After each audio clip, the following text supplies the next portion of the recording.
Okay, we're on. Okay. Where's Nathan? Okay, that's my other one. Okay, so nothing but cake. Okay. It is Wednesday, June 24th, 2020. I am Nancy O'Kelly, President of the Rialto USD Board of Education, and I am calling this meeting of the Board of Education to order at 6:37 p.m. The first thing on the agenda is we are in open session, and the first thing is comments on closed session agenda items. Any person wishing to speak on any item on the closed session agenda will be granted 3 minutes. Do we have any, Dr. Avila? No, we do not. Okay. All right, then as provided by law, the following are the items for discussion and consideration at the closed session of the board meeting. The first one is public employee employment, discipline, dismissal, release, reassignment of employees, Government Code Section 54957. Second one is, can we stop the talking in the background? Student expulsions, reinstatement, expulsion enrollment. And Can you guys mute? Can you mute your Can you mute your phone, Dr. Avila, at the district?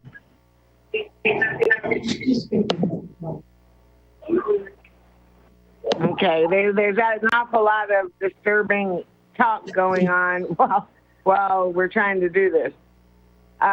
Second one is student expulsions, reinstatements, expulsion enrollments. The third one is conference with labor negotiators, agency designated representatives, Cuauhtemoc Avila, EDD, Superintendent, Rhea McIver Gibbs, EDD, Lead Personnel Agent, Personnel Services, and Rhonda Kramer, Lead Personnel Agent, Personnel Services. Employee organizations are California School Employees Association, Chapter 203, CSEA, Rialto Education Association, REA, Communication Workers of America, CWA. Okay, can I have a motion to move into closed session? So move, Montez. Thank you. Can I have a second? Walker, second. Okay. Thank you. Now vote by board members to move into closed session. For me, it's an aye. For Ms. Walker? Walker, aye. For Mr. Martinez? Aye. Mr. Ayala? Mr. Ayala? He's probably got it on mute. Give him a second. Yeah, I had it on mute. Oh, okay. So you, are you voting to move into closed session? Aye Yes. or nay? Aye. All right. And Mr. Montes? Aye, thank you. Okay. So we are moving into closed session at 6:40 p.m.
Okay, we're on, Mrs. O'Kelly. Okay. Can I have a motion to adjourn closed session? Motion to adjourn closed session? Thank you. And can I have a second on that? So move, Montez. Thank you. And vote by board members. For me, it's an aye. Dina? Walker? Aye. Mr. Martinez? Aye. Mr. Ayala?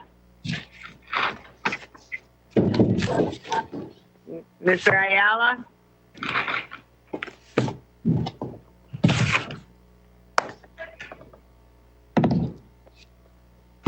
Mr. Montes?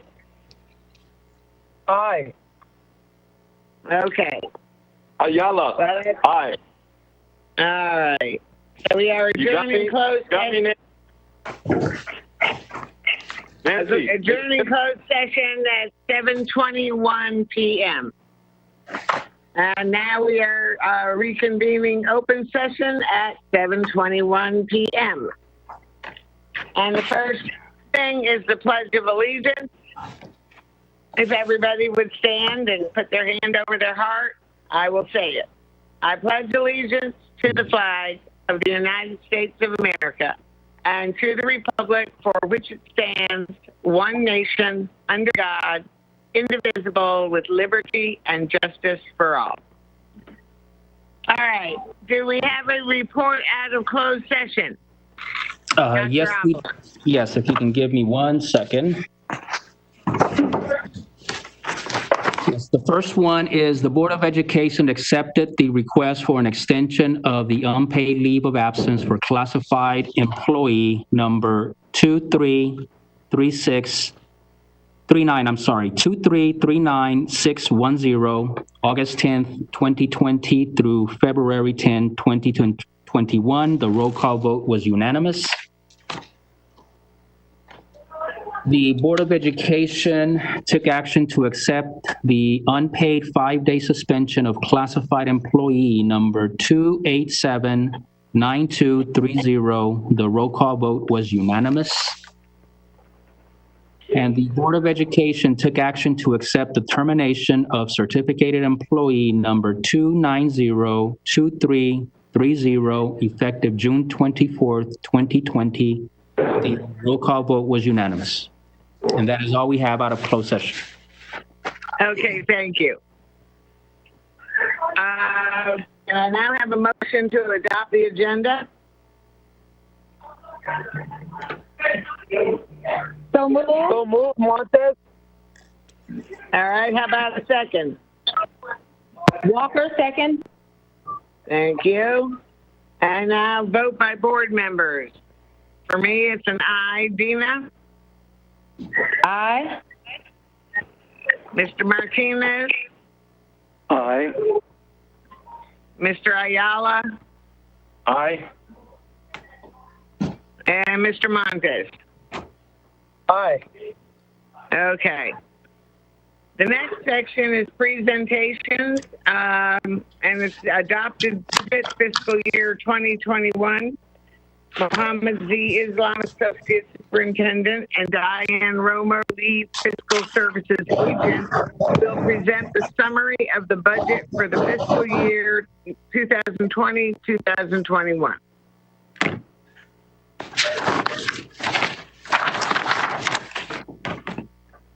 Good evening, Mrs. O'Kelly, Vice President Ms. Walker, and board members. I hope you all doing well. Tonight, I'm giving you a quick summary of our the adopted budget, which is placed on the agenda for tonight for your approval. I hope you have a copy of my presentations with you.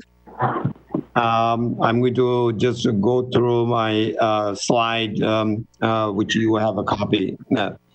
So if you, before I proceed with our adopted budget information, I'd like to give you a quick overview of the governor's proposed budget of the May, we call May revisions highlight. Took action to accept the the unpaid five-day suspension of classified. There's an echo in the background. Can somebody please mute it?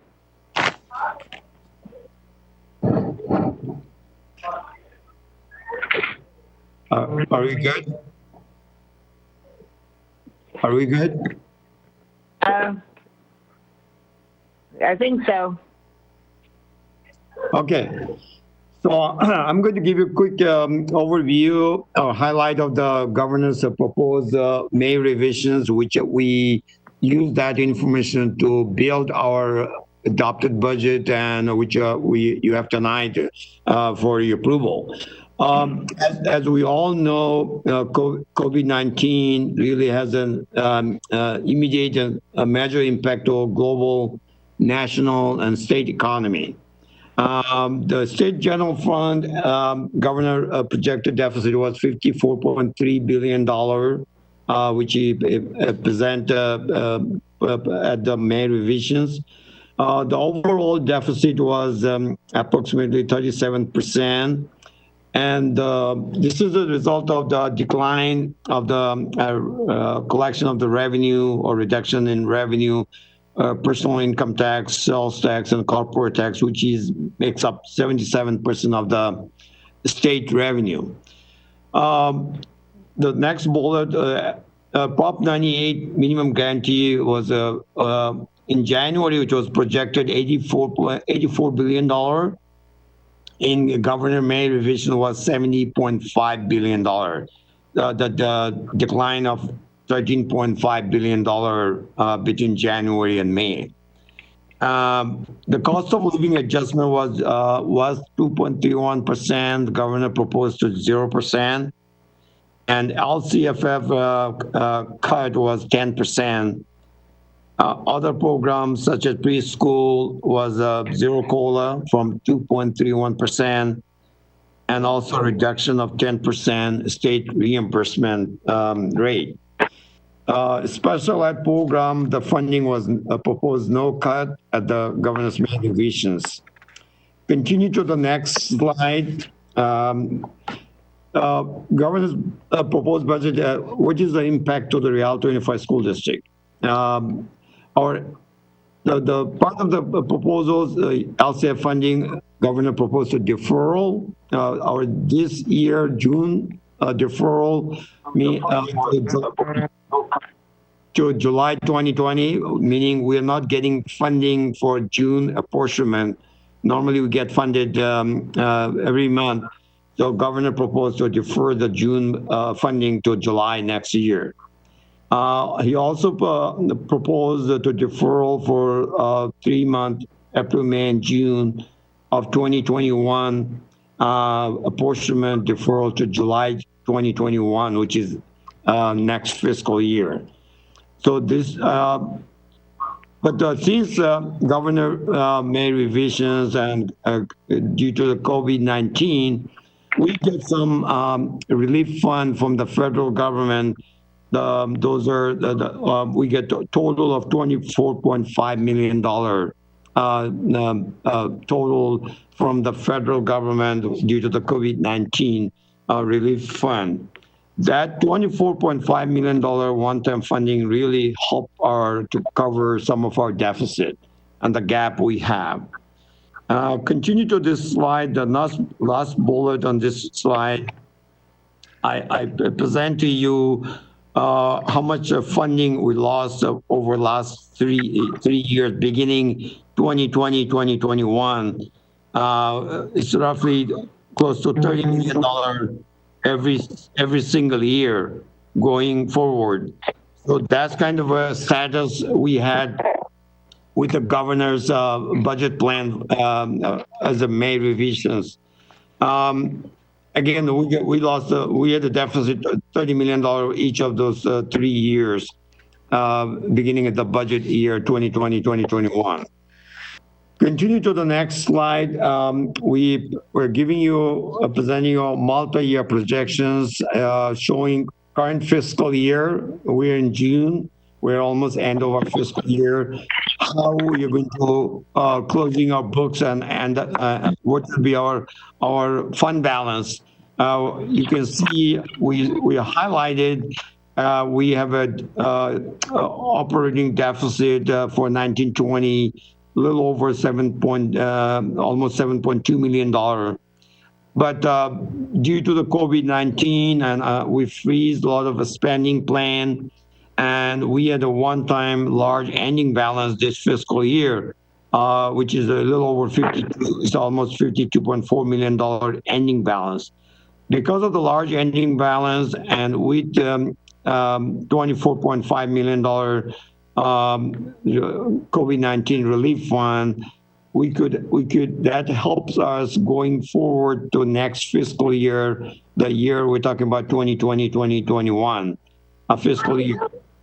To your right on this slide, you can see that the deficit, we had a little over $13.6 million unrestricted general fund deficit.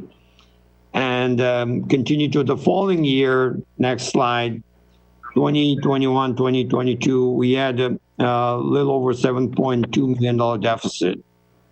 And 22 and 23, we have a little over $12.9 million deficit. And as you can see, our problem was not, is fiscal year 2020, 2021. Our problem was that fiscal year 2021, 22, and 2021, 23, the subsequent 2 years. What I mean by that, our problem is not this next fiscal year, it is subsequent 2 years causing our budget being not balanced due to the large deficit. And as you can see, these numbers reflect, I had a footnote in the bottom of the slide. We take that $24.6 million deficit, we presented to your board and you adopted those resolutions. We built those numbers into this multi-year projections for the next 3 fiscal years. Those really help us to bring the budget tonight as a balanced budget for you to adopt tonight. Continue to the next slide. Before I go to the next slide, I'd like to give you a quick update. What do we know as of today?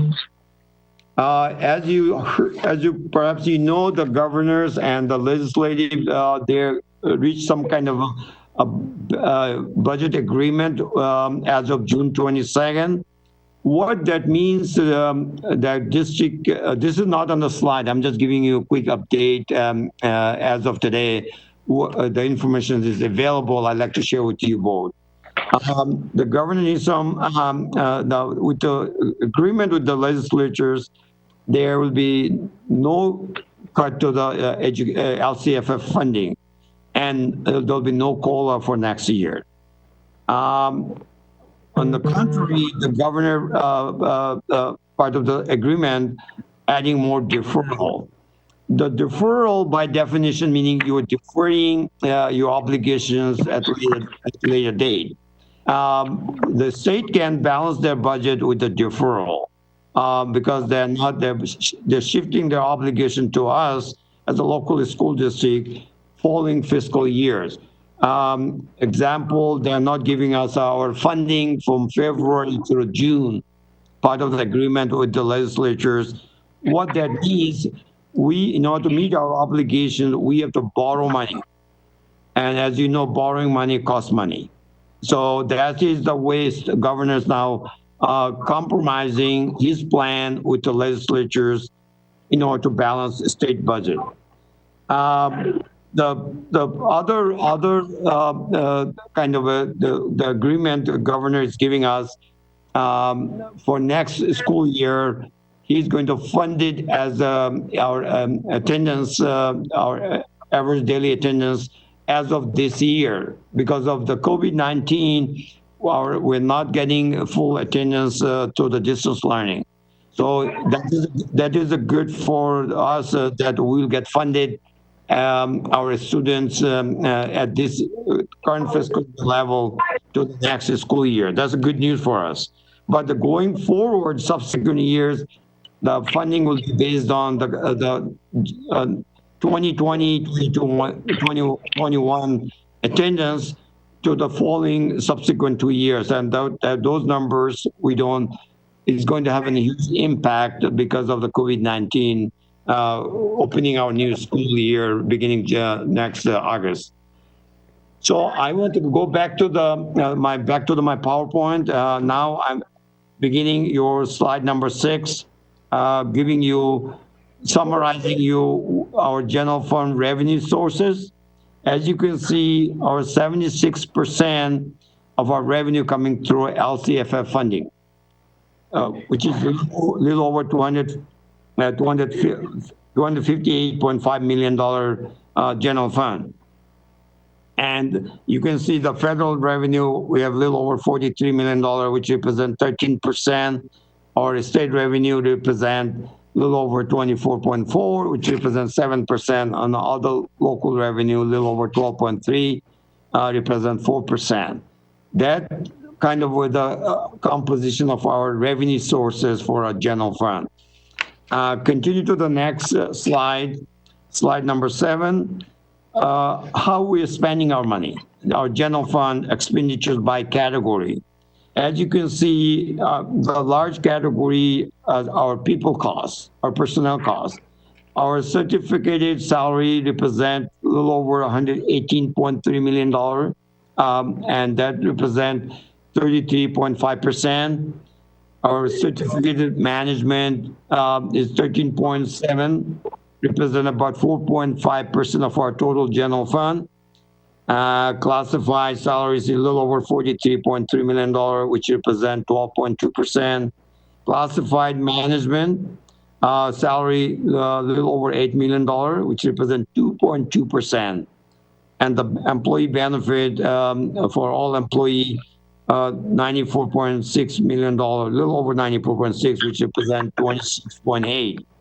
Other non-salaries and benefit expenditures such as books and supplies, a little over $13.6 million, represent 3.7%. Our services and operating expenditure, a little over 56.5, represent 15.9% of general fund. Other small expenditures such as capital outlay, other outgo is 0.8% and 0.7%. That is like a total how we built our budget for next fiscal year, how we're going to spend our money.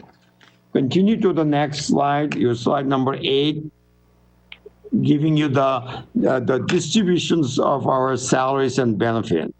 As you can see, the large number of our employee type is our certificated employee. 1,282 full-time employee, we have their certificated, their teachers, management, and others. Their total salary, little over $118.3 million, which represents 64.5% of total general fund operating fund. And you look at the certificate management, we have 110 total full-time employee. Their salaries represent a little over $13.7 million, which is about 7.5%. Our classified salaries, the total full-time employee, 985.4, represent a little over $43.3 million. That represent 23.6% of total general fund. And the last category, our classified management, which represent 86 positions full-time, a little over $8 million, represent 4.4%. The bottom of this slide, it gives you a quick highlight what the makeup of our total salaries and benefit. You can see our unrestricted general fund, 83% of our total general fund we spend for our people costs, meaning salaries and benefit. Restricted general fund, we have 66%. Combined total is 79%. But our focus is on unrestricted. Restricted, you have to be self-supporting program. So you can see generally we say our salaries and benefit is 85% of total district general fund. Because of some of the rejections we built to our budget, our percentage went down. So I want to be clear, why is 83% versus 85% or higher? continue to the slide, next slide, you can see our enrollment trends going back to 2009-10, continue to the 2020-2021 fiscal year. As you can see, our trend continue the sliding scale, and we lost the students over last 10 years from 27,000 over, I would say, roughly 3,000 students. We continue, I call it soft declining. We're losing over 250 to 300 students every year. So next year, we projected roughly about 300 students, little over 300 students will lose during, for the next fiscal year. Again, these numbers are projected, and we don't know with the COVID-19 circumstance how many students will return. But the good news for next year, we at least, we're safe ground because of the state going to fund it at the this year level. Whatever our attendance as of P2, as of fiscal year 1920, they're going to use that number to fund our next school year. So regardless of whatever the numbers we will have in terms of our attendance, that's not going to work against us, but it will work against us for the following years or subsequent years. With that, I'm open for Q&A.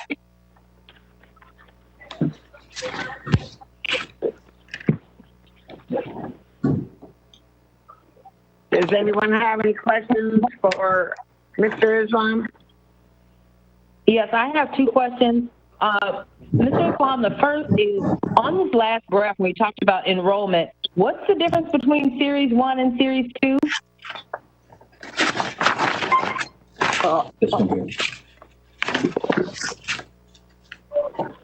Okay. Okay, the Series 1 is your enrollment, and Series 2 is attendance. Series 2 is attendance. You can see the color code, the green and the yellow or orange. So the green is your enrollment, and the orange is our attendance. As you can see, 96.7% we're projecting for next school year. And this school year, you can see the percentage, 95.49% of enrollment is our actual attendance. Okay, so I have just another question, I guess is a two-parter. It's in relationship to our preschool funding. So I know I see the reduction in preschool funding. And so what is that going to mean? And then what is that going to mean for our preschool enrollment? And how is that going to affect us budget-wise and financing for our preschool enrollment? Preschool numbers doesn't reflect here, Ms. Walker. Preschool is a reimbursement program. If the kids come to the school, we get reimbursed. They call daily rate. State they give us a rate, how much they will reimburse us. We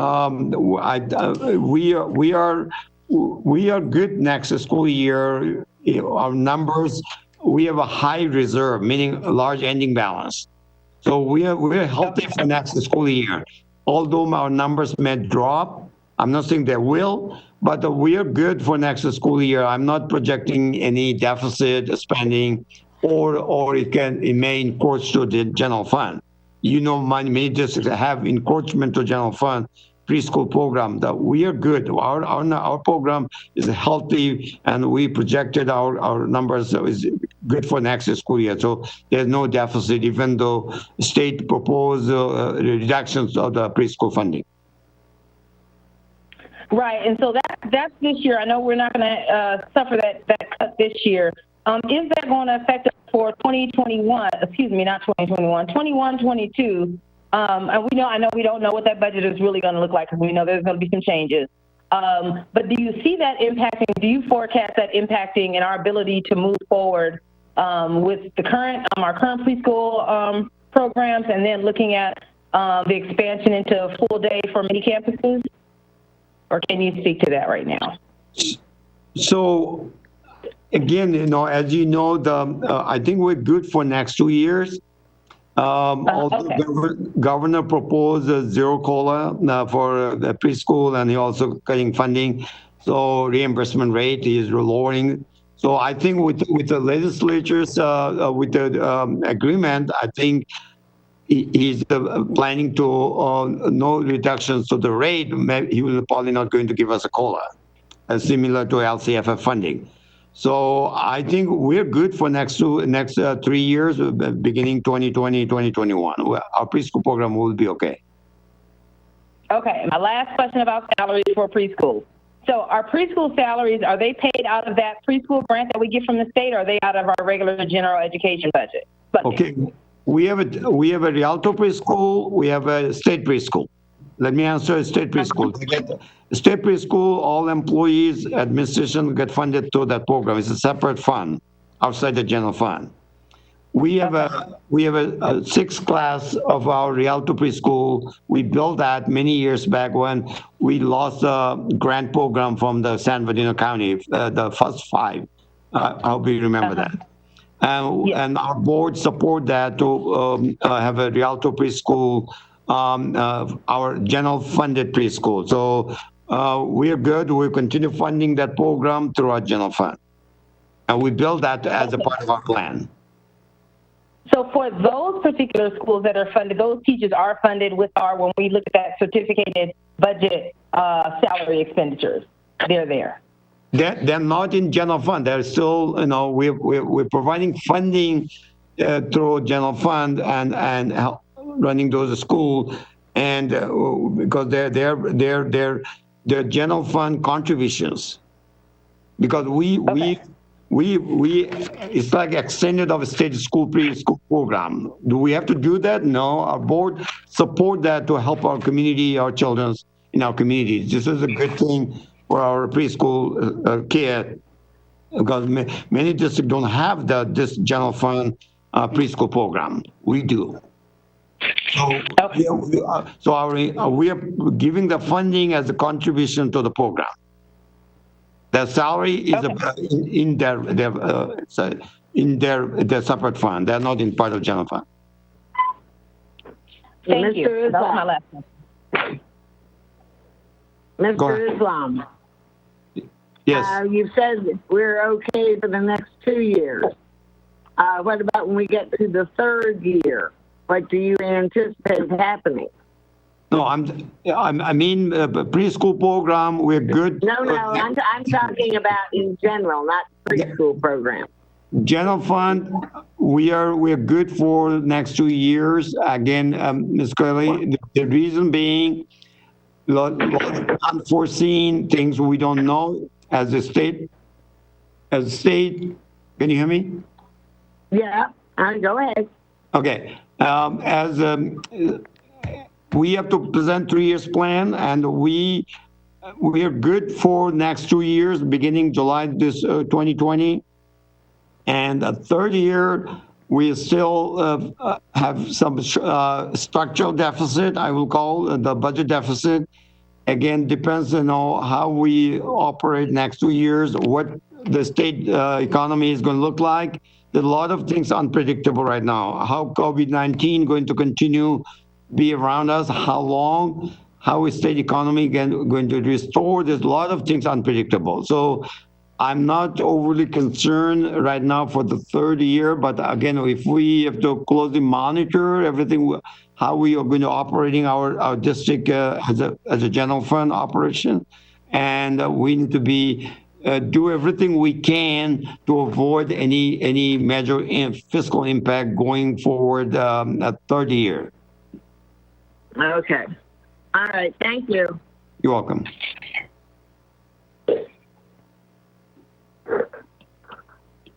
Okay. Are there any other comments about the budget? Martinez. Mr. Martinez, go ahead. Just a comment to all our hardworking fiscal staff and Mr. Islam. Mohammed, great job as usual. I commend your staff, and thank you for bringing us a real budget with facts in it. Appreciate you, appreciate your staff, and it's the truth right there in black and white. Thank you. Thank you, board. Thank you, Mr. Martinez. Thank you, Mohammed. Thank you. Okay, are we ready to move on? Yes, we are. Okay, the next item is public comments from the floor. At this time, any person wishing to speak on any item not on the agenda will be granted 3 minutes. Do we have any, Dr. Avila? Yes, we do.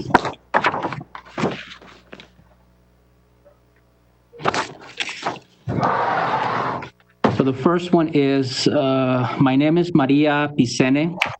I work at Nutrition Services Department as the lead at Preston Elementary. I am writing this email to express my concern when I heard in the last board meeting why Nutrition Services Department was not on the layoff list. In my respectful opinion, that is unfair. Nutrition Services has been working the front lines during this pandemic. We have been in a position to be exposed and possibly expose our families to COVID-19. We felt the need to make sure the kids in our community were still being fed during these hard times. Our department has amazing people who work so hard and do it so gracefully to see the smile and relief on our parents and kids' faces that come through the line. For some of our kids, these are the only meals they receive a day. We are so grateful that we are in a position to provide 2 meals a day. Whether it was rain or shine, we were out there making a difference to our community. We love to continue to do what we do with everyone in our village because that's what it takes. That's what it takes, a whole village. We would like to extend an invitation to the other departments to see the hard work that takes into these huge operations. Our kids would be so happy to see familiar faces that they have not been able to see in a few months. Respectfully, Maria Piceno.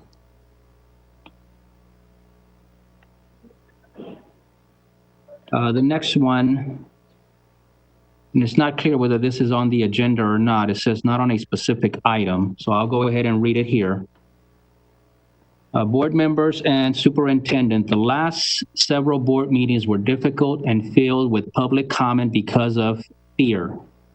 Fear about cuts that were premature.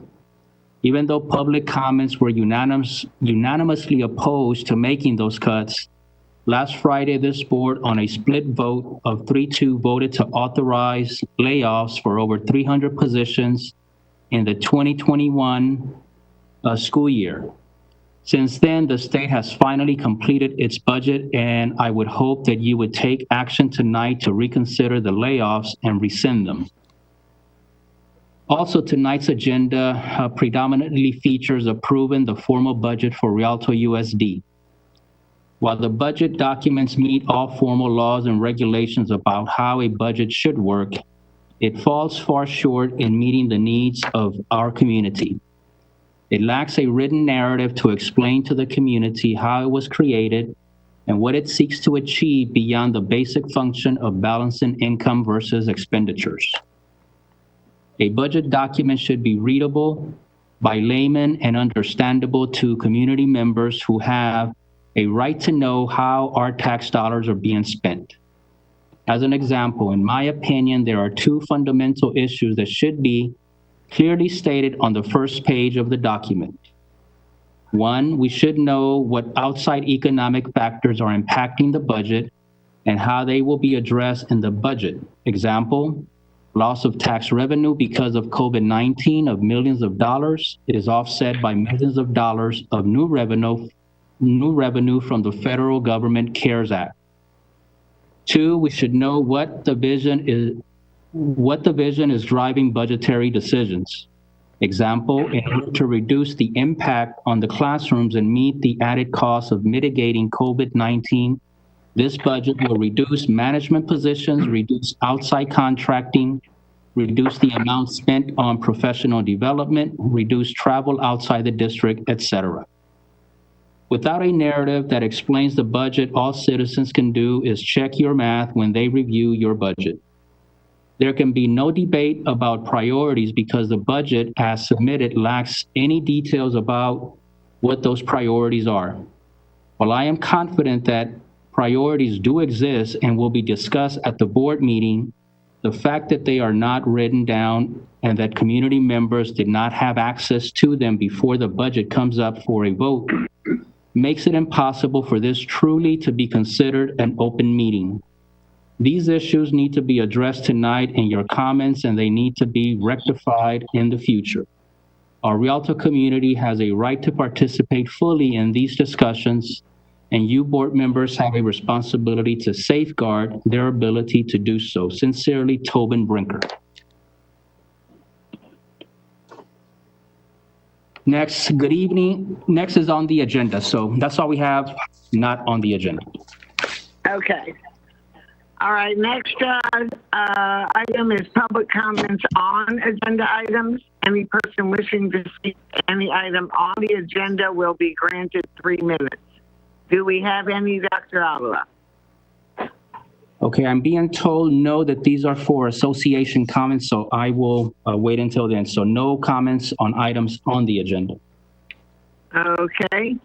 The next section is comments from Association Executive Board members, Rialto Education Association, REA, California School Employees Association, CSEA, Communication Workers of America, CWA, and Rialto School Managers Association, RSMA. Do we have any comments from these organizations? We have some from REA, from Lisa Lindbergh. Good evening, school board members, Dr. Avila, and listening audience. Thank you for the opportunity to speak this evening. We are continuing to negotiate the working conditions for schools reopening. It is our goal to keep our students and our members safe as we explore options and plan for the 2021 school year. We will need your full support during this challenging time. I have one question and concern in regards to agenda item F1 and F11. Why is the district hiring consultants to provide credentialed teachers and nurses for services to students? Those are REA member positions that they need to be recruited as such. Our union is being sidestepped and positions are being outsourced. What is the justification for these contracts? Thank you for your time. Please continue to stay safe and healthy. Respectfully, Lisa Lindbergh. That is all we have. Okay. Now we move on to comments from the superintendent. So just a couple of quick things. First, I'd like to wish Ms. Dina Walker a happy birthday this Saturday, June 27th. So congratulations, Ms. Walker. Thank you. And my other comments are brief, just encouraging everyone to continue to stay safe and healthy. As you might be aware, cases in California and everywhere are surging once again. So I want everyone to, as much as possible, stay positive for the upcoming school year. And it's going to be very different, but it will also present us as an education system with amazing opportunities to explore new ways to make a difference in the lives of students. As you heard earlier, we did receive an increase in or a guarantee in funding for this year or for the next 2 years. So the action that that board took last week, which was already actions for the 2021-22 school year, the additional money promised by the governor in the last 2 days, that pushes our budget in good standing another year.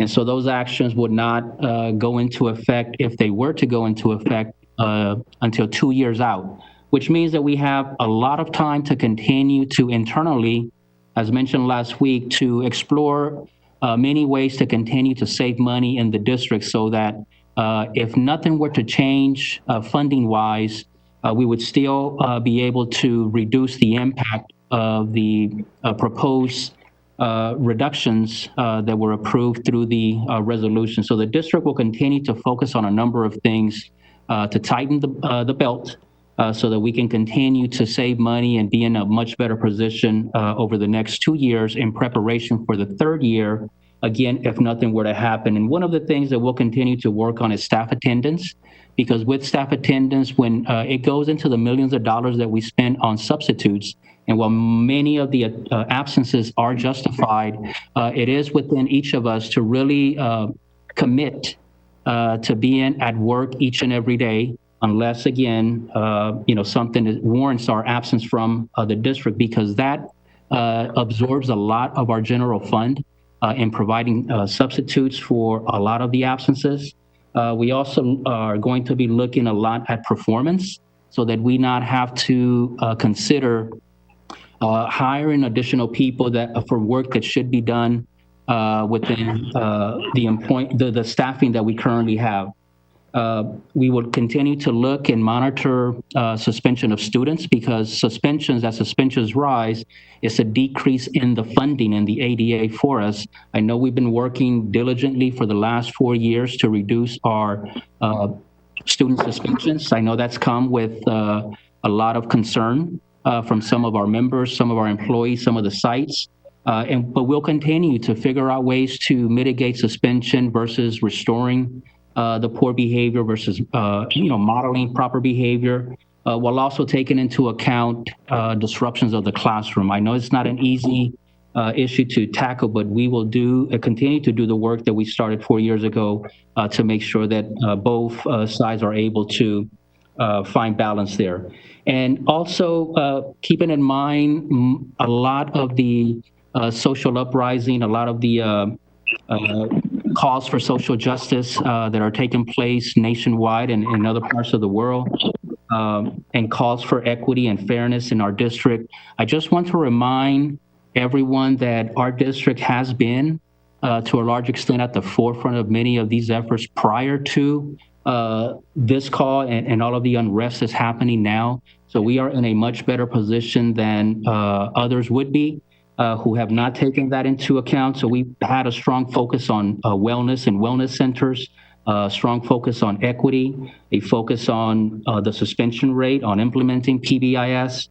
We've had changing positions, titles, and responsibilities, for example, with our security, and that was mentioned during public comments the last couple of board meetings, and how they play a much different role now in supporting students versus simply acting as, like law enforcement authority. We've also have had, this past year, we were able to launch off our ethnic studies, and really our efforts to do all that we do here in Rialto through kindness. I believe that as a district, we're far ahead of the game. There's a lot of work to be done for sure, but I think we're in a great position to continue to grow these practices that will address the needs of our students and provide the equity that our staff and that our community deserves.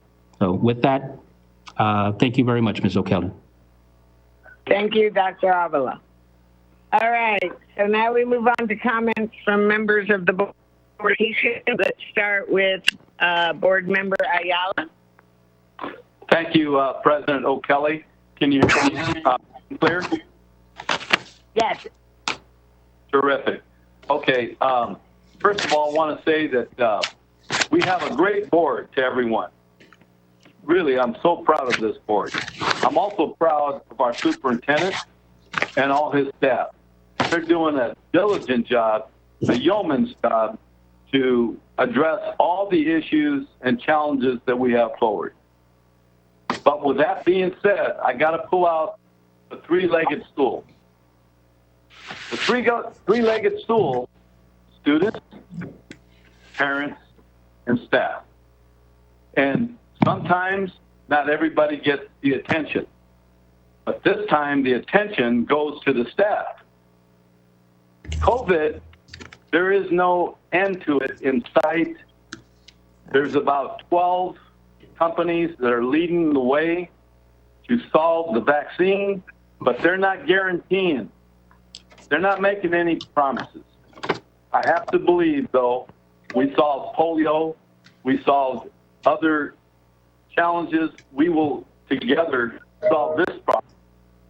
But in the meantime, I've got to tell you, we have to support our staff. Now, how do we do that? We have to do it at the beginning. This ain't my first rodeo. I've been down this road before, but we had to let go about 123 staff. We can't do it again. Now, in order to do that, we have to put pressures on the other three-legged stool. What is the other three-legged stool? It is the administration, certificated employees, and the classified. This isn't our only solution, but if they come together, they can find ways creatively to save the last in. We do not want to be known as the district that eats their young.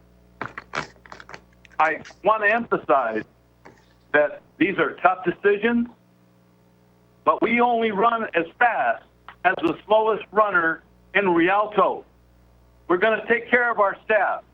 That means we have to cut expenses to hit the general budget. They may not be popular with everyone, but right now, we're going to take care of our staff.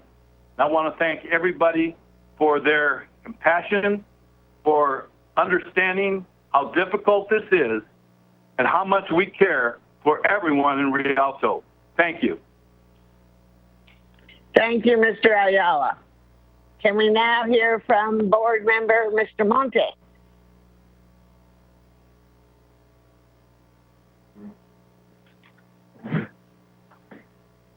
Board member Mr. Montes?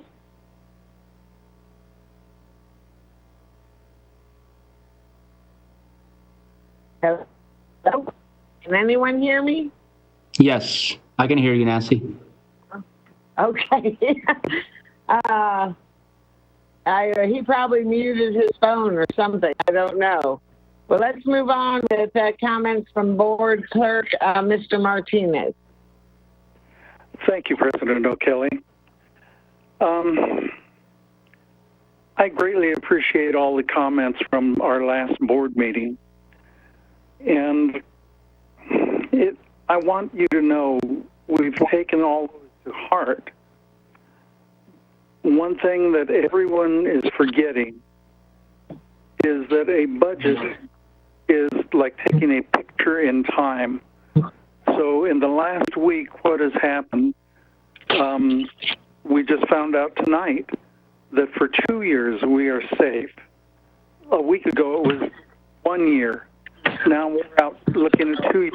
So these budgets, we have another snapshot of the budget this week. So we don't have the answers you were seeking because the questions in Sacramento are just being asked. They are negotiating thing that just passed, I believe it was yesterday. I keep looking for the text of what the agreement was, and something that is easily discerned by the public. The easiest, the best.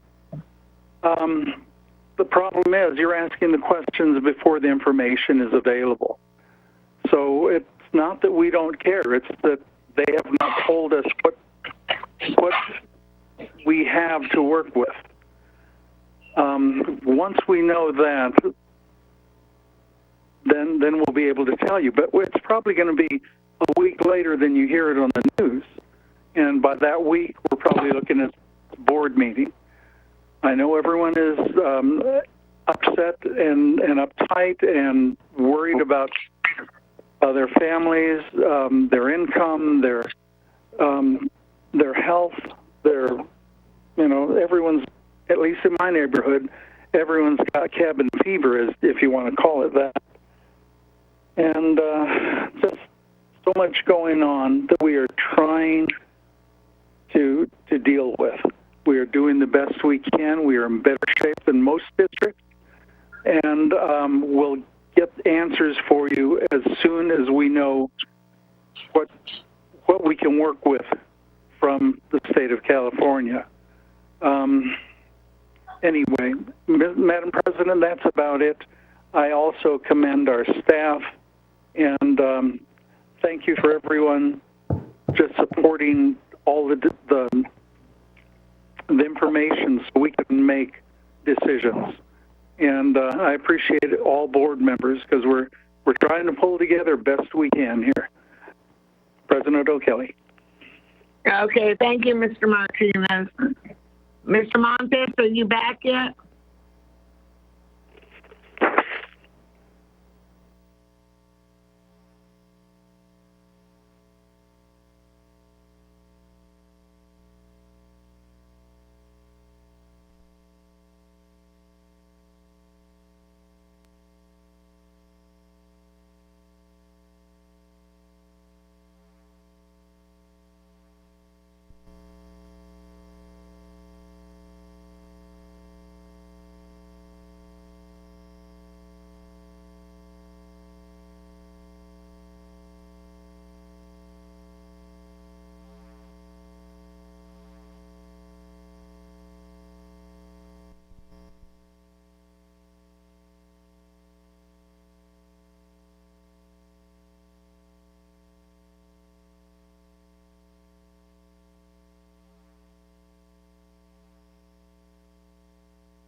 We're live. Okay, we're back on, Mrs. O'Kelly. So if Ms. Walker can now restate her comments. Yes, please, Ms. Walker. Yes.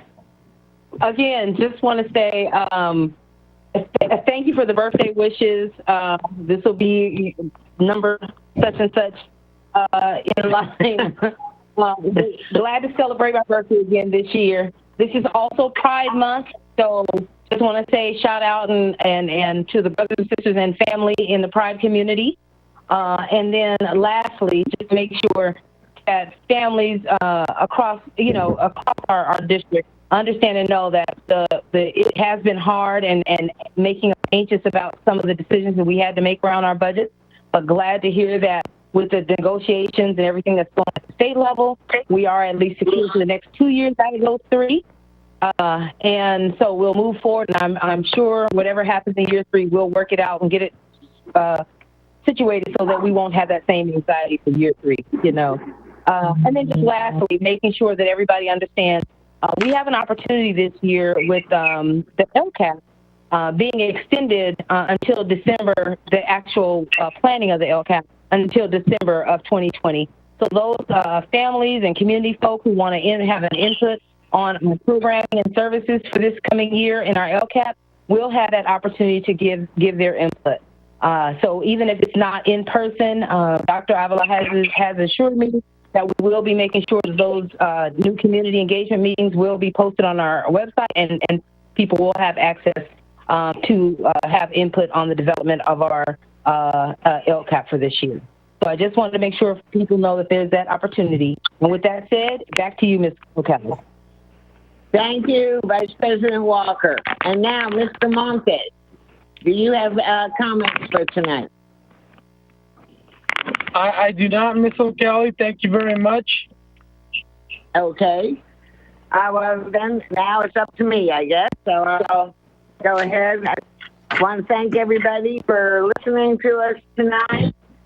Last week, I was excited to go to Cusera Middle School during the grab and go meal distribution and help nutrition services put those meals in the cars and serve our community. And the line of cars went on forever. It was really something to see. Nutrition services is also such a fun department. They were dancing and singing and adding a lot of life to the event. That day, they served barbecue chicken, which they were barbecuing right there in front of the school, and slushies for the kids. And everybody was very excited about the food. In addition, each family received a farm-to-family box of food, including fresh fruits and vegetables, cheese, pork patties, and much more. I love to talk about the wonderful school district events and activities that I attend, but sadly, the last few months, COVID-19 has caused us to cancel all of our events. I truly hope that someday, soon, we will return to normal. I want people to understand that I have been in the Rialto District for 40 years as a teacher, administrator, high school principal, and school board member. I have a true love for the district and the people in it. The welfare of the students and staff is my primary concern because they are my heart. I've worked with them for all these years, and that's why this Rialto is so special to me. But as a board member, I also have a responsibility to do what is in the best interest of the district. It is not in our best interest to submit an unbalanced budget to the county, which results in a lot of negative actions, including a stranger, which they refer to as a fiscal agent, I believe, being assigned to run the district and make all of the decisions. The board will no longer have any authority if that happens. This is not what any of us want. So do not worry about the vote, the resolution we voted on last week. First of all, the anticipated money has come through to solidify us for a couple of years. And second, I want everyone to know, as a board, we are committed to saving jobs. We are committed to our employees. We do not want to end or terminate jobs. We will do everything possible to ever avoid a layoff. So that is all I have to say tonight. I hope everybody has a wonderful week and weekend, and we will be talking to you again soon. Okay, now we move on to public hearing. The public hearing item is budget adoption for the fiscal year 2020 to 2021. Education Code EC, Section 52062B2 requires that the public meeting at which a school district governing board adopts a local control and accountability plan, that is the LCAP, and adopts a budget must be held after but not on the same day as the public meeting at which the governing board holds the required public hearings on the LCAP and the proposed budget. Is there a motion to open the public hearing? Walker, so moved. Okay, is there a second? Second, Montes. Okay. Vote by board members. For me, it's an aye. Ms. Walker? Aye. Mr. Martinez? Mr. Martinez? The mute switch got me. Aye. Mr. Ayala? Aye. And Mr. Montes? Aye. Mr. Montes? Okay, we are opening public hearing at 8:25 p.m. Are there any comments about the public hearing, Dr. Avila? We have none. Okay. Does anybody else have any comments about the public hearing? Any board members? Okay, well then, we need a motion to close the public hearing. So moved. Ayala? Okay, and a second? All right, and now vote by board. Yes? Did someone call me? All right. To close public hearing, Ms. Walker, how do you vote? Aye. Ms. Walker? Aye. Okay, Mr. Martinez? Aye. Mr. Ayala? Aye. And Mr. Montes? Aye. Okay, we are closing public hearing at 8:26 p.m. Okay, now we need to motion to open public hearing again because we have another item. Who will make a motion to open public hearing? Martinez. And who will second that? Walker, second. All right, vote. The item is change in statutory school fees. Notice of consideration of approving a change in statutory school fees imposed on new residential and commercial industrial construction pursuant to Government Code Section 65995 and Education Code Section 17620. All right, we need to vote to open the public hearing. I vote aye. Ms. Walker? Ms. Walker? Mr. Martinez? Aye. Mr. Ayala? Aye. And Mr. Montes? Aye. Do all of you have your agendas in front of you? That kind of shows the whole well, why I have to do it this way. So it helps if you have your agendas open in front of you and you can, you're in the same place I am. All right. Mine says Golf Magazine on it. Yours says what? Golf Magazine. Oh my gosh. That was a commercial. That was a commercial break. You know, just. Okay. We are opening public hearing at 8:28 p.m. And do we have any comments on this public hearing, Dr. Avila? We do not. Okay. Then I need a motion to close public hearing. So moved. Okay. Mr. Ayala, do I have a second? Second. All right, Mr. Montes. Vote by board members. For me, it's an aye. Ms. Walker? Aye. Mr. Martinez? Aye. Mr. Ayala? Aye. And Mr. Montes? Aye.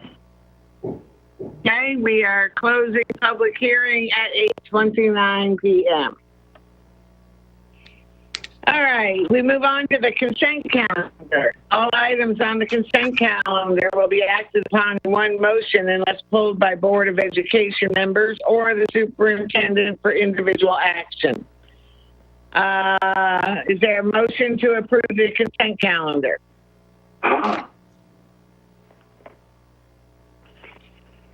Martinez? So moved, Walker.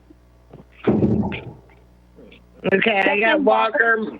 Okay, Walker second, Martinez first. All right, vote by board members to approve the consent calendar items. Are there any polls or discussion on any item?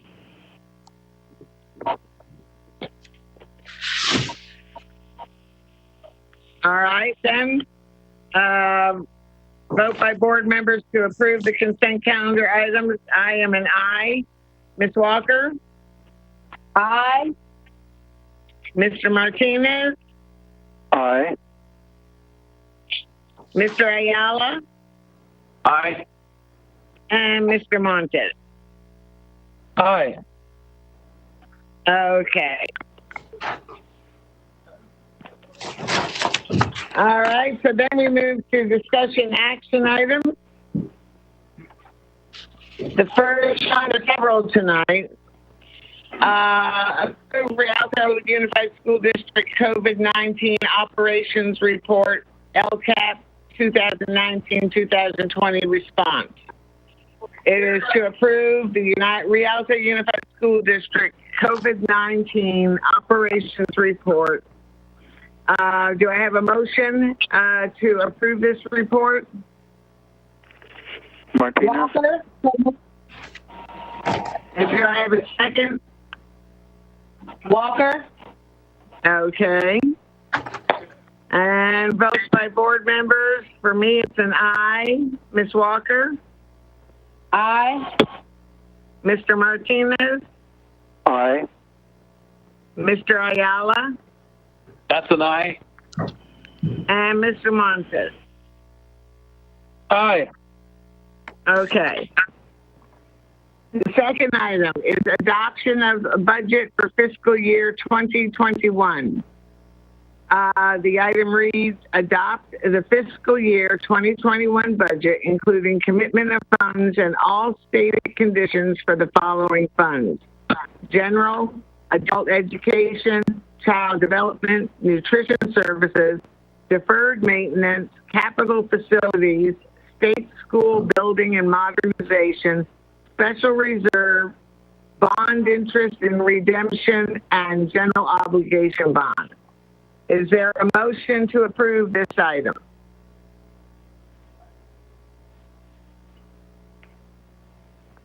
So moved. Okay, is there a second? Martinez? All right, is there any discussion?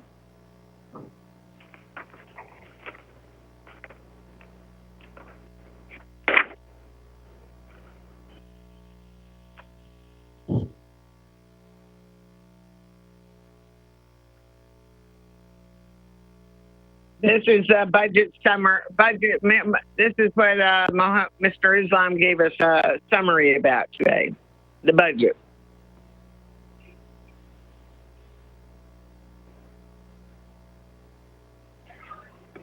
All right. Vote by board members. I approve it. Aye. Ms. Walker? Aye. Mr. Martinez? Aye. Mr. Ayala? Aye. And Mr. Montes? Aye. Okay. F3, the third discussion action item, is adopt the 2021 East Valley Special Education Local Plan Area, also known as SELPA, Section B, Governance and Administration. The item reads, adopt the 2020 to 2021 East Valley Special Education Local Plan Area, Section B, Governance and Administration as the basis for the operation and administration of special education programs at no cost to the district. Is there a motion to approve this item? So move. Second. Is that Mr. Ayala made the motion and Martinez did the second? Yes, All ma'am. right. Any discussion of this item? Discussion? The plan was in the board packet this week.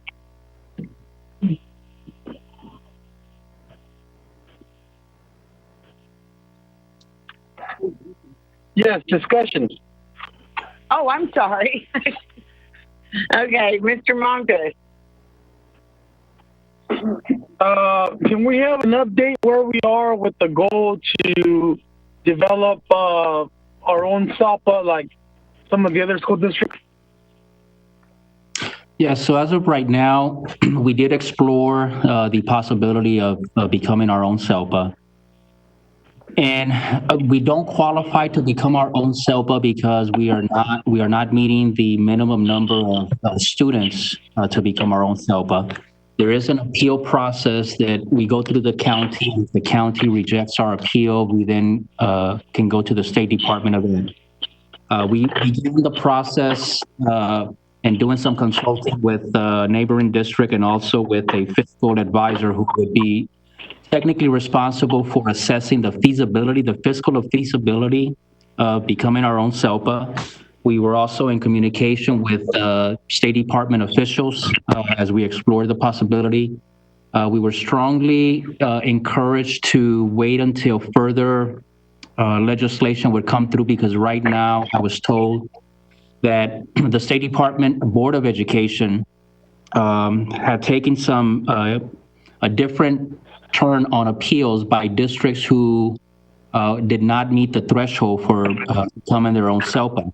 And so in the meantime, what staff has done is we began the process of returning as many of our kids back to the district, and we're currently going through that process now within the SELPA.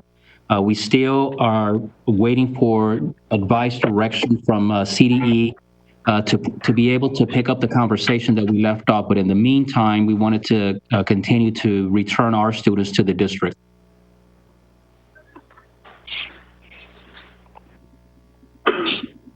Okay. Do I have, now it's time to vote by board members. I say aye, given what Dr. Avila just told us. Ms. Walker? Aye. Mr. Martinez? Aye.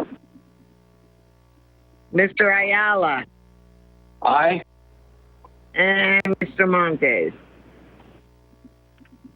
Just before I vote, I'd just like to thank Dr. Avila for the update and just encourage the district to continue to return our special education students from the county to the school district, especially if we need to have a minimum requirement to meet the needs to develop our own SELPA.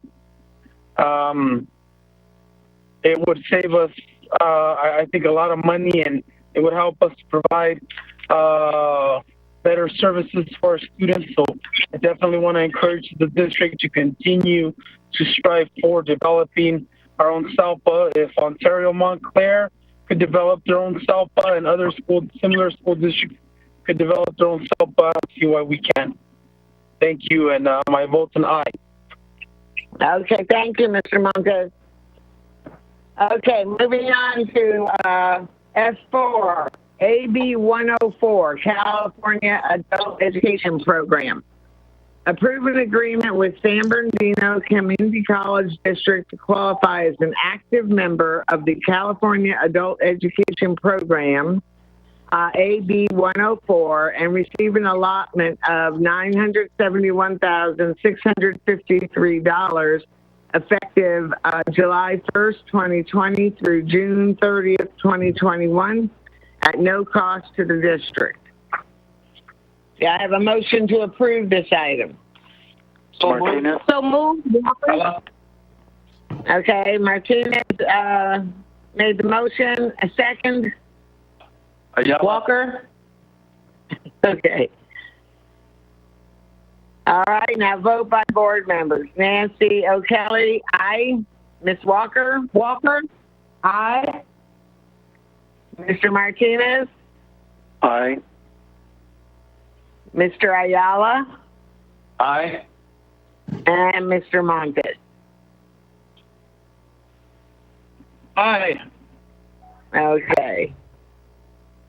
F5, resolution number 19-20-59, transfers of appropriations for 2020-2021 fiscal year.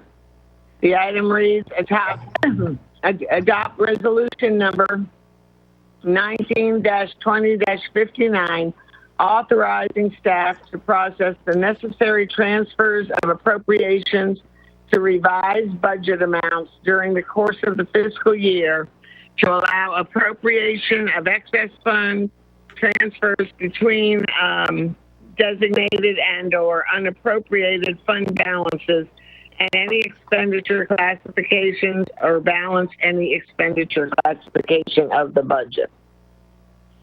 Okay, is there a motion to approve this item? So moved. Ayala. Okay, is there a second? Martinez. Walker, second. All right, any discussion?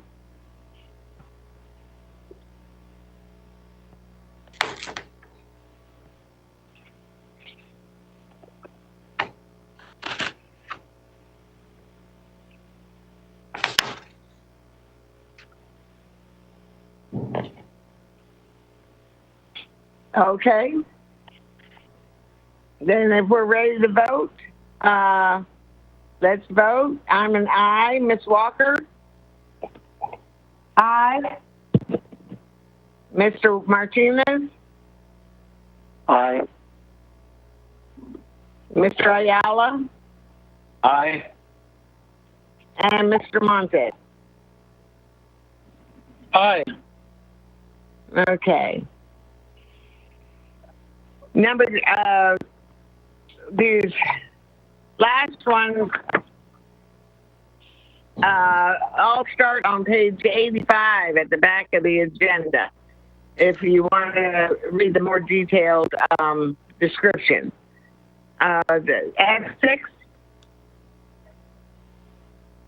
resolution number 19-20-60, adopt statutory school fees imposed on residential and commercial industrial development projects pursuant to Education Code Section 17620, and these are level 1 fees. And the description is just a repeat of what I just read. So is there a motion to approve? So moved. Ayala. Ayala, is there a second?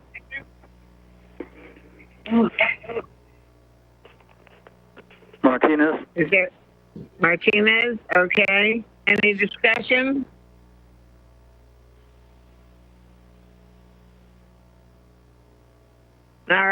well, this is all about that new project that they're going to build up in the north end. So we've already heard all about that. So I vote aye. I need to know Ms. Walker's vote, Aye. Mr. Martinez's vote, Aye. Mr. Ayala's vote, Aye. and Mr. Montes' vote. Aye. Okay. F7, resolution number 19-20-61, the Education Protection Account. Adopt resolution 19-20-61, approving the plan to spend the monies received from the Education Protection Account, and that is detailed more on pages 89 to 90. Is there a motion to approve this item? With discussion. Right. We've just got to get a motion and a second first. So Mr. Ayala made the motion. With discussion. Right. Is there a second? Second, Martinez. Okay. Now, discussion. Question, how much money are we talking about?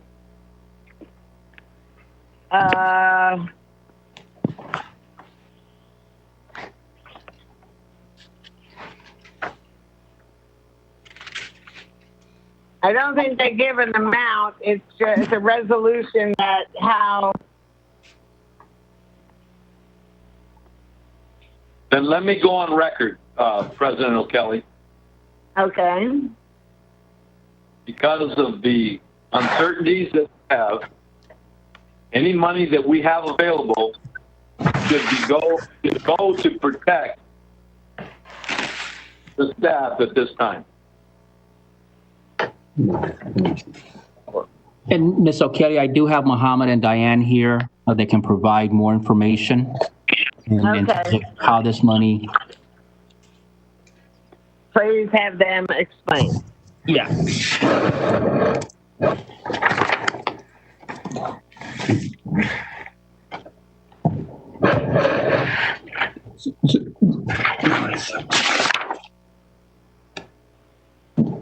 This is not, the board is not giving additional money or funding. This is you recall the Proposition 30, the California Constitution effective November 7, 2012.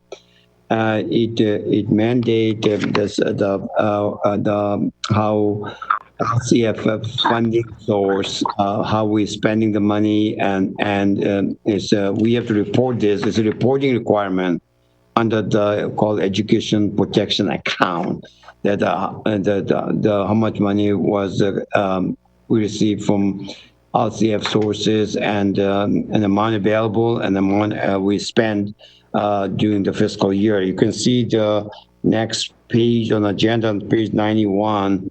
It gives you the dollar figure the district received and we. Okay.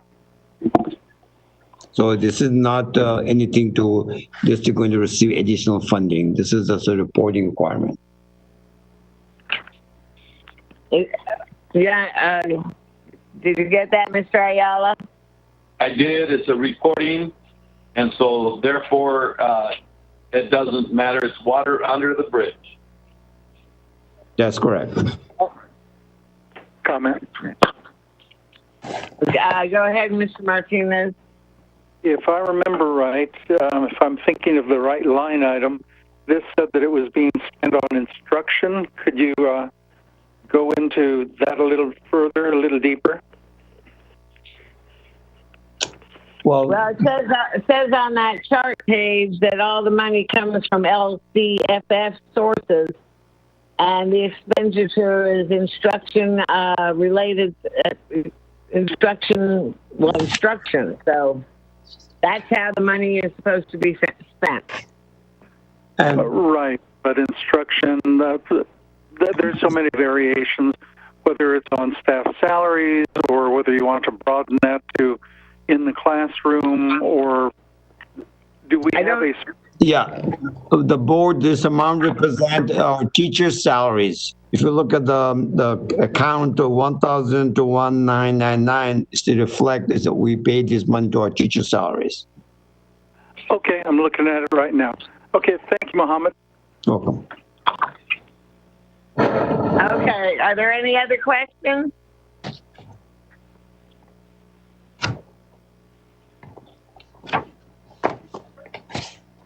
All right, let's take a vote by board members. Ms. Walker?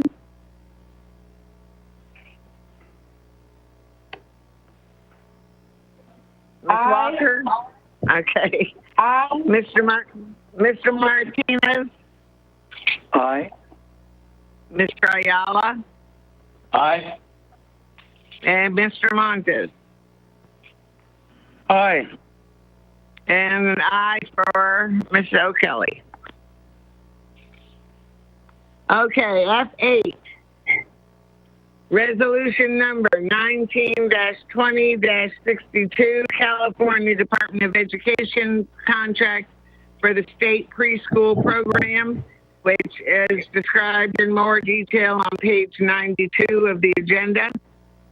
And it reads, adopt resolution number 19-20-62, accepting the 2020-2021 Child Development Contract, hashtag CSPP-0433, for the amount of $4,113,672 with the California Department of Education, and authorizes Mohammed Z. Islam, Associate Superintendent of Business Services, as the signer of said agreement. Is there a motion to approve this item? Martinez. Is there a second? A second with discussion. Second. Walker? Okay. And is there any discussion on this? Please. Yes, go ahead. There was a time when we did not have preschool. With that being said, and the uncertainties that we have before us, that's $4 million that could save a lot of jobs at a household. So my comment or my question is, does this come out of the general budget?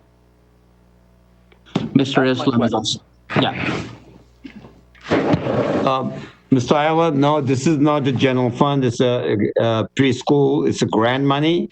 That we're receiving. We received every year. This is we have to board have to accept the grant. So it has nothing to do with the general fund. This is a state preschool program. Thank you so much, Mohammed. You answered my question. You're welcome. Okay. Any other questions? Okay, let's take a vote by board members. Ms. Walker?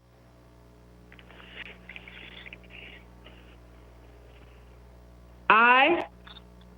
Okay, Mr. Martinez? Aye. Mr. Ayala? Aye. And Mr. Montes? Aye. And Ms. O'Kelly is an aye. Okay. S9, agreement with 3 Chords Incorporated DBA Therapy Travelers. The item reads, approve an agreement with 3 Chords Incorporated DBA Therapy Travelers to provide various professionals such as credentialed teachers, nurses, and speech language per their individualized educational program, IEP, effective July 1st, 2020 through June 30th, 2021, at a cost of $300,000 to be paid from the general fund and the special education fund. This is one that I believe we heard that Ms. Lindberg had a question about. And I do too. Do we have such a need for these people or why are we not recruiting our own people for these positions? I have Miss Bridget Ely. She's on the line, and she's Okay. ready Good to evening. address that. Hey, Bridget. Good evening, board. Hi, Mr. Kelly and board. So what happens is we have students. Can you hear me okay? Sorry. Yes. Yeah. Okay, so when we have students, for example, with the nursing, we have students who come in who need individual nurses to attend school. And a lot of times the nursing position is temporary until, like, say, we can get, the parent may have insurance where they have their own nurses. So give you an example of what happened last year. We had a student to come in from outside that came from Los Angeles County into San Bernardino County that required a one-on-one nurse. We didn't have any way to get services, so the parent took a while for the insurance to transfer over. So we had to supply a nurse until that insurance company can transfer services over to the new county. And a lot of these nurses are temporary until we can help parents utilize their insurance, and then sometimes they can't. And so it really depends on the student and the need. And then sometimes the services are not always needed for the entire year. We have students who have some intense needs, medical needs, due to their, which causes their disabilities. And so what happens is sometimes a student is at school for a month, sometimes they could be off for 6 months according to the doctor. They have upcoming surgeries where they may not need the nurse at that time. So that's in regards to the nurses. Do you have any specific questions about nurses? And then I'll talk about teachers. Okay, that was my next question. Why would we be using this agency to supply us with credentialed teachers? So the same thing. So we have students who come into the district or have medical concerns that put them out for 2 months, 3 months. And sometimes due to whatever injury or disability the student may have, requires them to have the services during the day. We don't really do this much, but we do have some students in their IEPs, and that's where the decision is made. Even with the nurses, the decision is made all through the IEP process that we need to provide instruction early in the morning due to the student's disability because they're too tired to have the services in the afternoon. And sometimes it's one student, sometimes it's two, and it fluctuates. It's never anything consistent. So that's why we ask them to come in. We need your services for 2 months, and then they move on to, then we dismantle the contract and then call them back again if we need them. So they're not permanent positions. They're based off of the needs of the students. And too often, what happened last year, which I wanted to plan for this year, is that unfortunately students went months without services because we didn't have anyone available at that time. And so we had the contract out to get them. But if it's all this like part-time or limited time type of work, this is a lot of money. And how do we come up with it's going to cost that much? Well, we try to anticipate and we give ourselves some leeway. So like right now, we do know that we have a student that is scheduled to come back, but it may not come back in regards to needs a one-on-one nurse for they attend the county program. So we try to kind of give ourselves the cushion because we never know. We don't like to take, I think my first year we came in, I had to go back to the board and resubmit another contract. So that's usually why maybe you could word it. Maybe it could be worded that it costs not to exceed $300,000. Absolutely, we could do that. Because that doesn't make it sound like we're automatically going to give these people $300,000, check. Yeah, we could do that. Okay. Yeah. And I noticed that on all the same thing. They assist. Okay. In regards with the does anybody else have any questions? Oh, okay, sorry. I'm sorry, Bridget. I didn't know you were talking. No, I just wanted to explain the speech language pathologist assistants. They assist the speech therapists in providing supports to students. And so we have 2 of those. Okay. Does anyone else have any questions on this item? Okay, well then let's take no, I haven't even had a motion to approve it. Is there a motion to approve this item? So moved. Is there Walker? a second? Okay, Walker made the motion. Who will make the second? Martinez?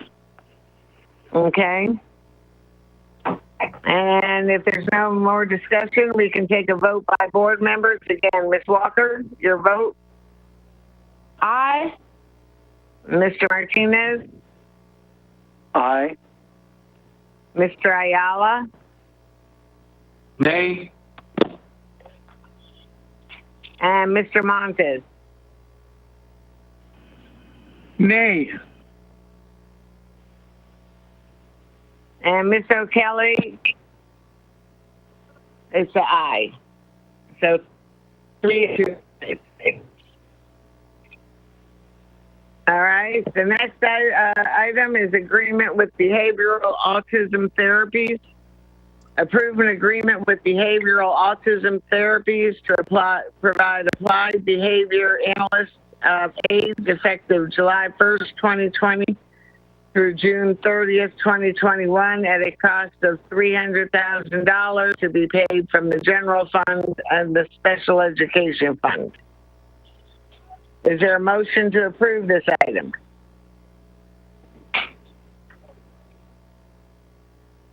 Walker, aye. Oh, excuse me, to move.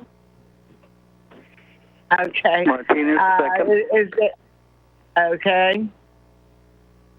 And any discussion on this item? Please. Ayala. Mr. Ayala, go ahead. Best way I can describe this is let's look at a family and everybody's at the table and the father looks at his son and the son says, "But Dad, I want some new shoes. I need track shoes to go run the track." He says, "Son, I know you need those track shoes. And son, I love you dearly.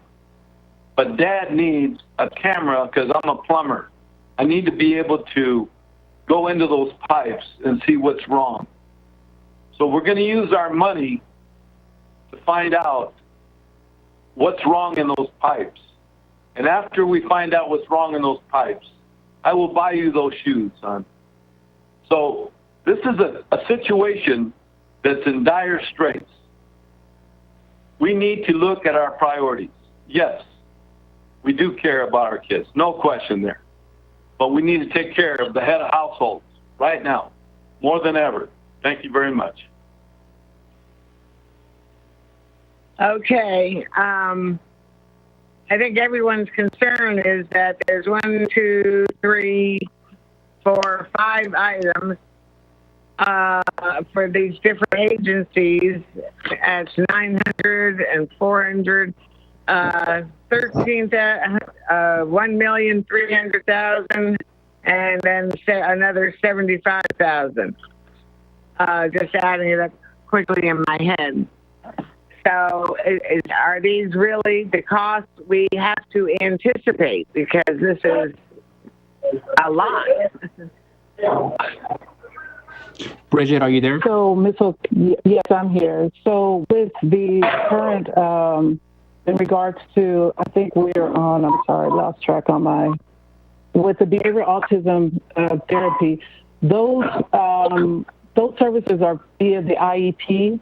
So, on a lot of the students' IEPs, they'll say non-public agency, so those are IEP decisions, and then some are due to settlement agreements. So, the IEP team decides the level of services those students may need due to their behaviors and things like that. And so that's why we have to, and that's pretty accurate. That's about what we're probably going to spend. I think we have like about 6 students who receive services through them, one-on-one aids. Mm-hmm. And we are in the process of hiring our own, but right now these are on the IEPs, and that is an IEP team decision. Mm-hmm. All right. Does anybody else have any more questions on this item? Martinez. Go ahead, Mr. Martinez. Ms. Ely, is this part of taking special ed back into the district? No. So this is, sometimes we have students who have very intense behaviors. And so in order to support the students, we have to have a level of instructional one-on-one aids to support the students. That the IEP team felt that at the time they made the decision is the district didn't have that level of services available.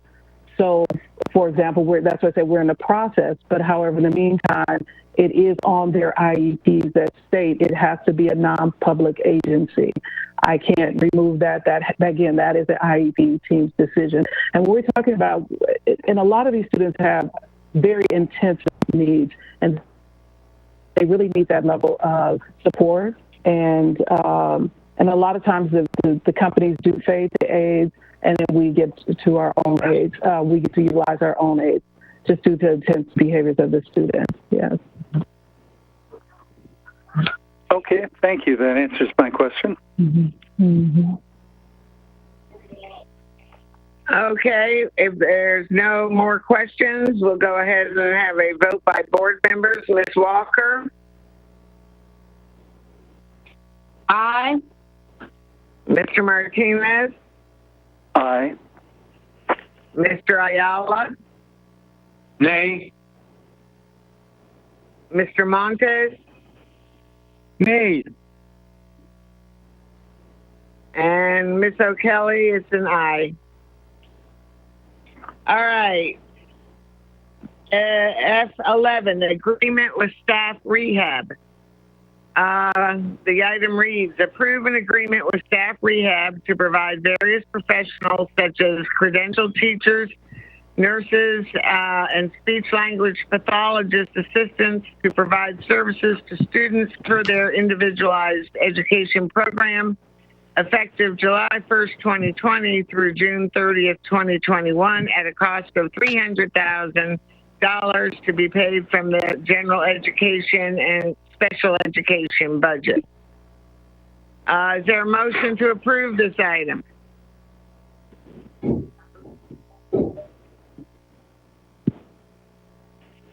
Martinez.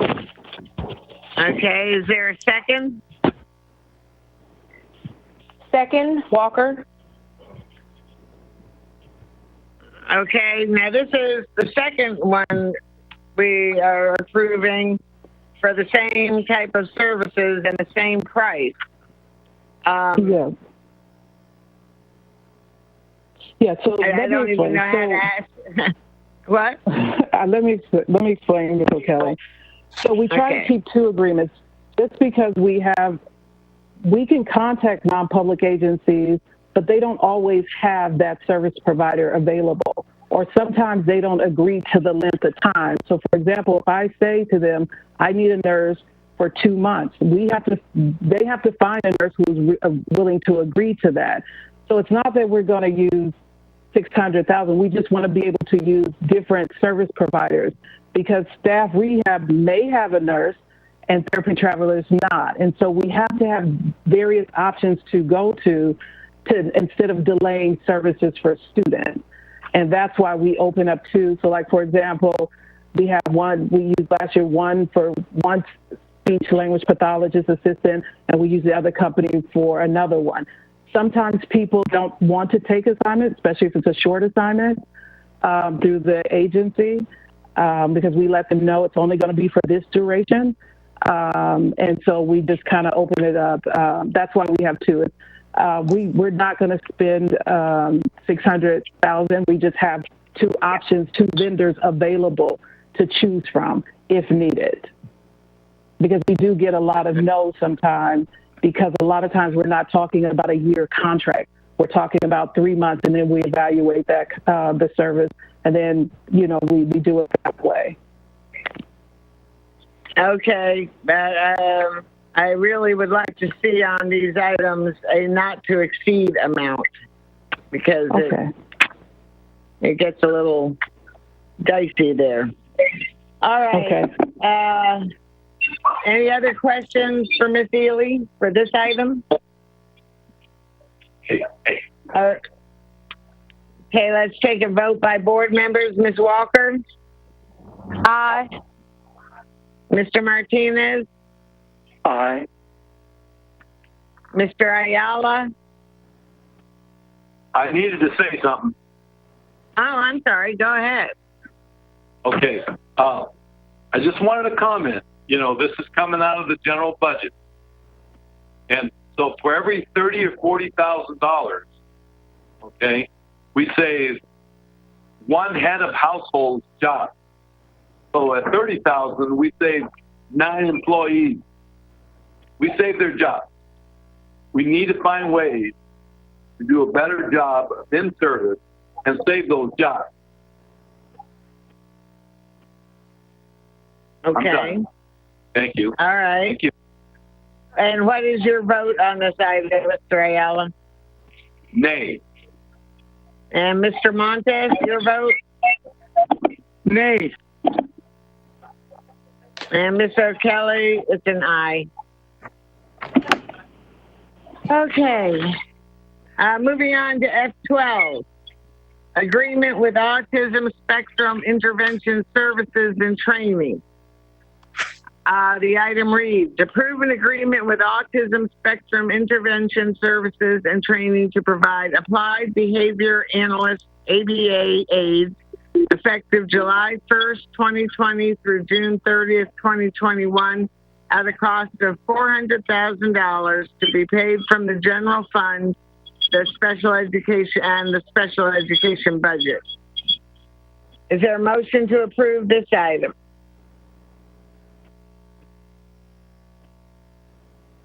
Walker, so moved. Is there a second?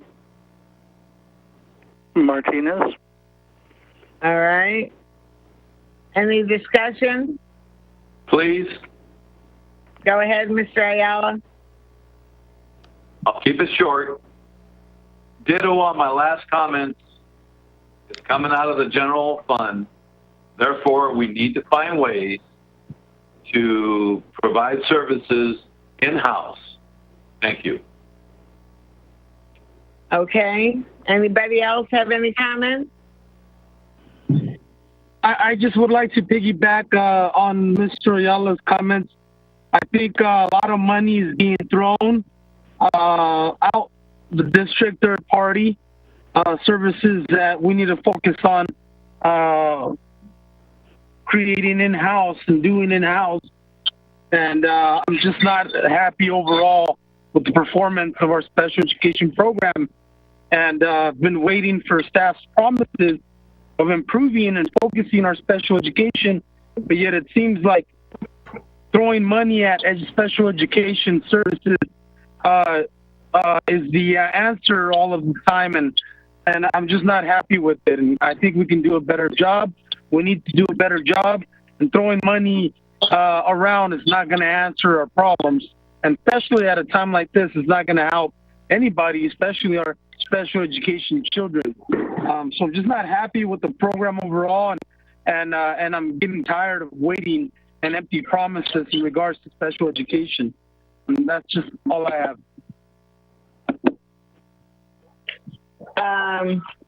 Ms. Ely?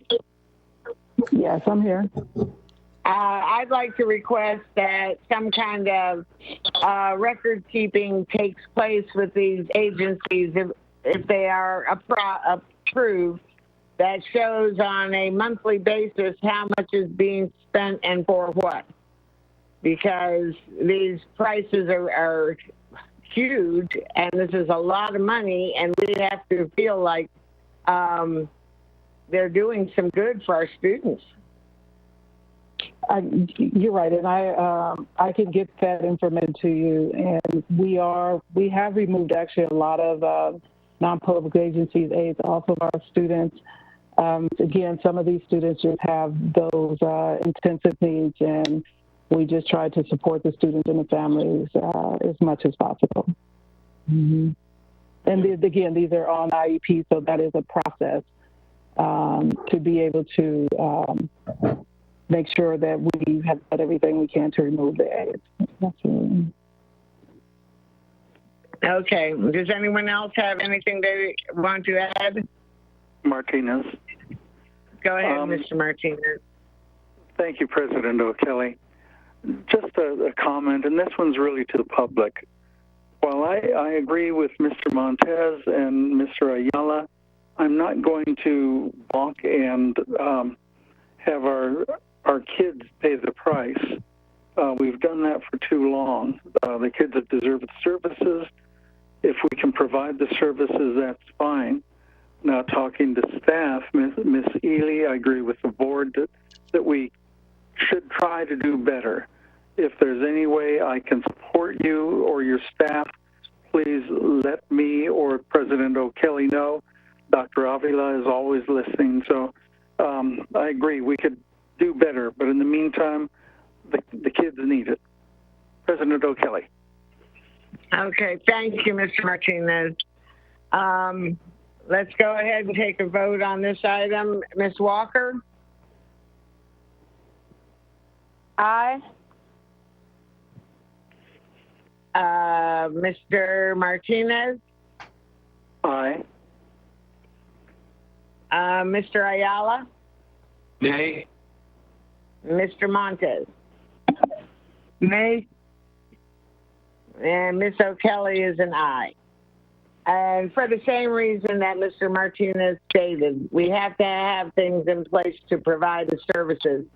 But I certainly don't think they need to amount to this much. And I'm hoping that when Ms. Ely gives us a monthly report on this, that we can see that the cost is, modified. It's a lot less. Okay, F13, agreement with Pathways to Speech. Approve an agreement with Pathways to Speech to provide auditory verbal therapy services effective July 1st, 2020 through June 30th, 2021 at a cost of $75,000 to be paid from the General Fund Special Education budget. Is there a motion to approve this item? Walker, so moved. Is there a second? Martinez. Okay, does anyone have any questions or discussion? Comment? Yes, go ahead, Mr. Ayala. Very brief. We understand how important it is to take care of our staff. We will put a moratorium on questionable expenditures. Thank you. Okay, thank you, Mr. Ayala.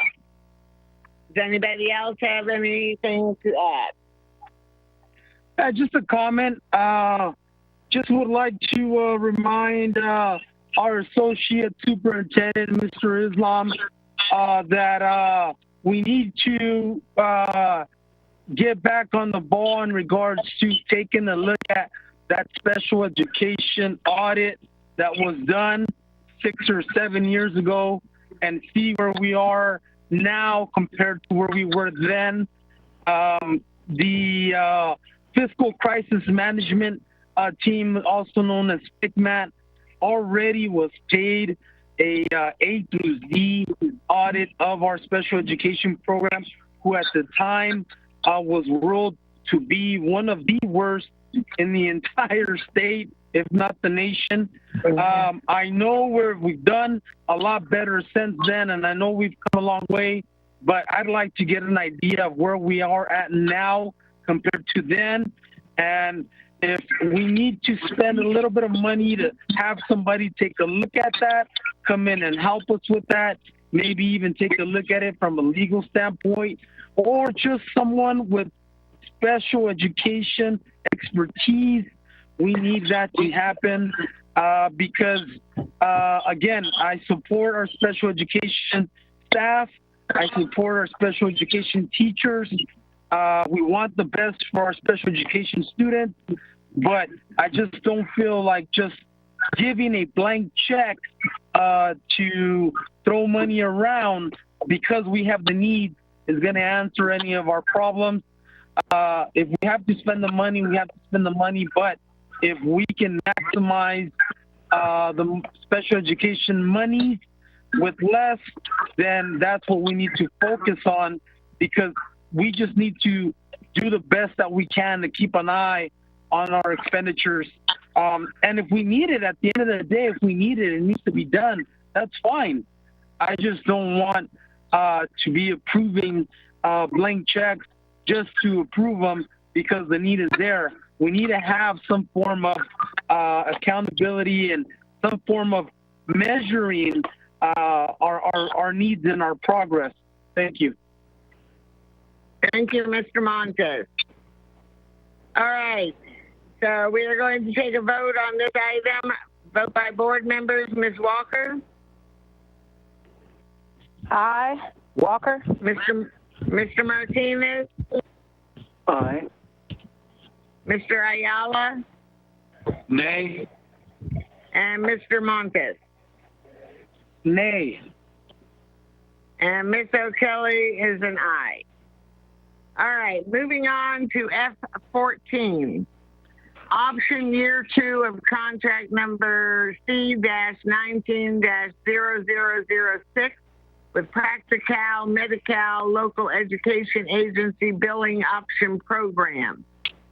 The item reads, approved to exercise option year 2 of contract number C-19-006 with Practical Medi-Cal Local Education Agency Billing Option Program effective July 1st, 2020 through June 30th, 2021 at a cost of $59,400 to be paid from the general fund and the LEA medical fund.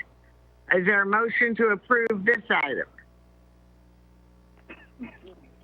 So moved. Montes. Is there a second? Walker, second. Okay. All right. I have a question for Mr. Islam. What did we earn from this fund, or what did the billing bring us last year in the LEA fund? Mrs. O'Kelly, I can give you the report. I don't remember the amount we get reimbursed. It's a reimbursement program. Right. The money we're already spending, and this consultant really assists us to maximize our reimbursement. And I can give you the report to the board how much we received last fiscal year and year to date. So this is a contract. Again, we're talking about next fiscal year. They do work with us, help us to, again, maximize the claim. So this money... Well, I know that was their intent. So I am assuming that whatever we received, it was a lot more than we're paying them the $59,000, right? Absolutely. And this is the money paid from the reimbursement. So the fund, we deposit to the general fund. It's a self-supporting. Okay. So it's paid from the program. All right. Anybody else have any questions? Okay, let's take a vote. Ms. Walker, how do you vote on this item? Aye. And Mr. Martinez? Aye. Mr. Ayala? Aye. Mr. Montes? Aye. And Ms. O'Kelly is an aye. Okay. F15, representatives to the California Interscholastic Federation, also known as CIF. Approve the appointment of principals and athletic directors of Carter, Eisenhower, and Rialto High Schools as state representatives.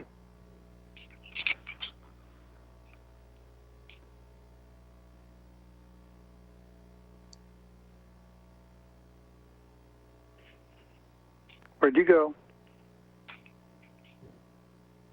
Ayala here.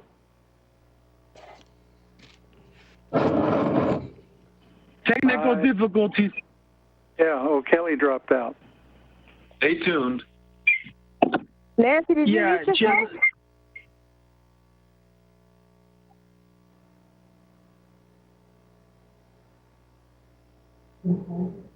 This sounds like a test of the emergency broadcasting station.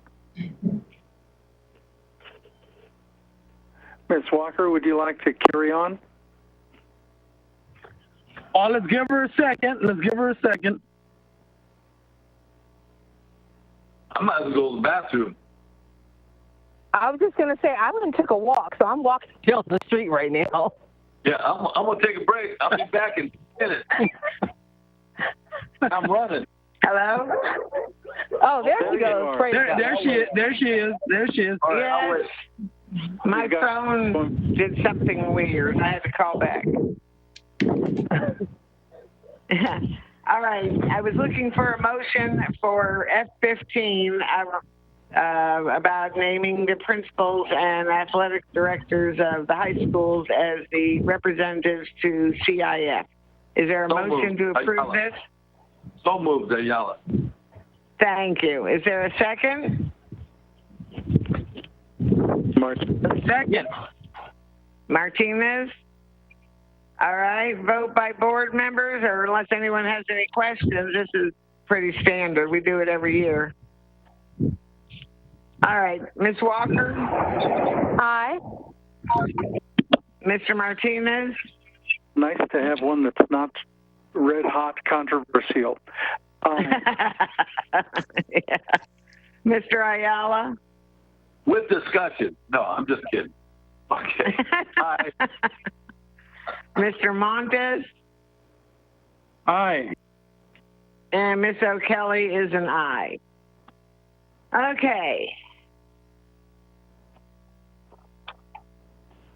And F16, Resolution 19-20-64, Order of Election and Specifications of the Election Order.